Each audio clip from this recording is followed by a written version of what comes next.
Assalamu alaikum. Today's lesson I'm going to talk more about Ar-Rahman and Ar-Rahim. I hope you enjoy it, and this series is brought to you in association with Free Quran Education.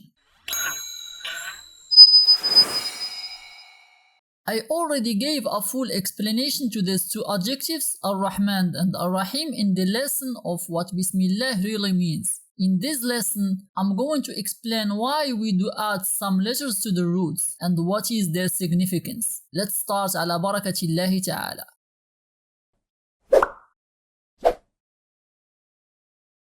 Ar-Rahman and Ar-Rahim are two active participles. That means respectively the entirely merciful and the especially merciful. So both of them are derived from a root that's related to Ar-Rahma, the mercy, right? Can you guess what is it? The three letters that are repeated in each of those words will be automatically the roots that we are seeking, and so they are Ra, Ha, and Mim.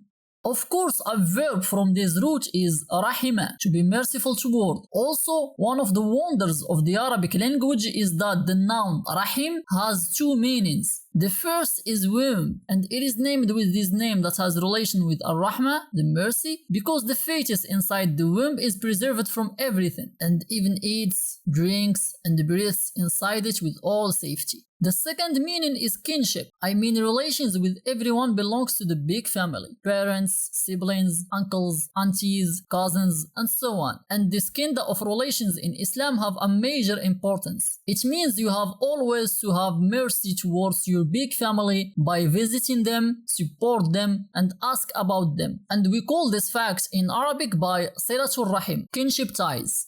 Let's go back to the verb rahima. In the lesson of Introduction to Surat AlFatiha, I said that any Arabic verb consists of three letters. You can make it an active participle if you add alif as a second letter. So rahima is a verb that consists of three letters. If I add alif as a second letter, I'll have a rahim, and it is an active participle. That means the one who have mercy toward others. Let's give other examples to make it clear.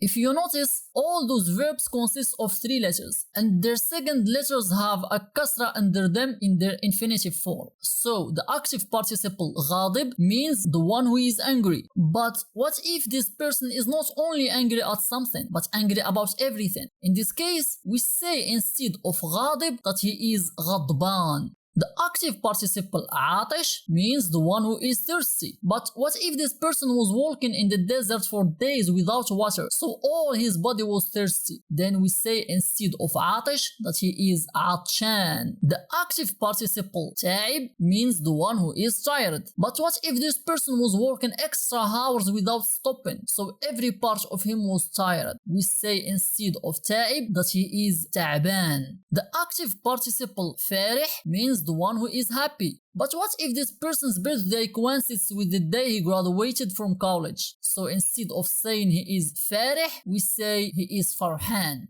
And finally, what if Allah Ta'ala did not monopolize His mercy for some people, but rather included all the creatures without exception? We say instead of Rahim that He is Rahman. That's why Allah Ta'ala is the only one who must be called by this word, and that's exactly what its translation means, the entirely merciful. So adding alif and noon in the end to a three letters verb that has a kasra under its second letter means that you turn this verb not only to an active participle, but also with an expansiveness. What about Rahim? Let's also give examples to make it clear. If you notice, all those verbs consist of three letters, and their second letters has either a kasra under them or a dhamma above them in their infinitive form. The active participle qarib means someone who is close. But what if this person in particular is closer to you more than the others? Then we say instead of qarib, he is qareeb. The active participle hazin means someone who is sad.